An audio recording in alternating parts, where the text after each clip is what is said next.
Hey, welcome back to the channel. I'm Kevin, and today I'm going to share with you the secrets of cutting out hair in Photoshop. Let's get right into it.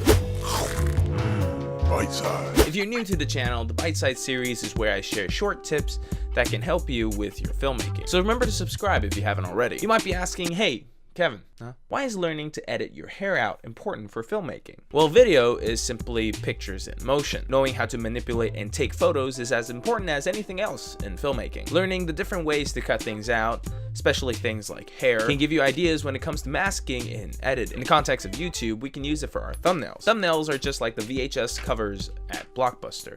You want something that stands out and looks professional, so people will pick it. You don't want to end up with something like this. Now we talked about the why, let's talk about the how. The basic way of cutting things in Photoshop is to use the lasso tool. If you have a tablet or you're a skilled mouse user, you can use the lasso tool to draw around the edges of your photo. If there's enough separation in colors between your foreground and your background, you can use the magic wand tool as well. This is nice for quick cuts, but we need to get more detail.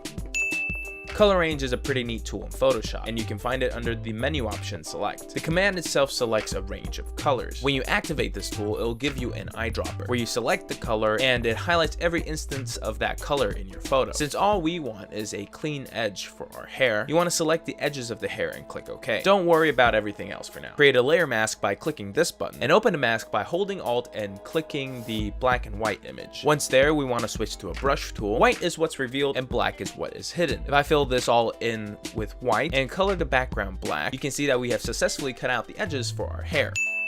The third method builds off the second, so be sure to watch the second part again if you're not clear. In the second part, we created a layer mask using the selection given to us by our color range tool. Now, not everybody can take advantage of the color range tool because there might not be enough of a separation between your hair and your background. In that case, I want you to copy the layer and turn down the opacity. Now we're going to go back to our layer mask, but instead of clicking the black and white image, we're going to click the colored image. At this point, the black and white trick we did before still applies, so grab the smallest brush, and if you have a tablet or an iPad, it would come in handy right now. Take the brush and trace the individual hairs on the edge. Now this isn't the same as drawing in your hair, because it's much harder to draw in your hair and match the color because it'll look quite ridiculous. We are simply revealing the parts of your image that contain your hair. You can also take the time to shape your hair. You know, like if you have a bad hair day, which is like every day for me.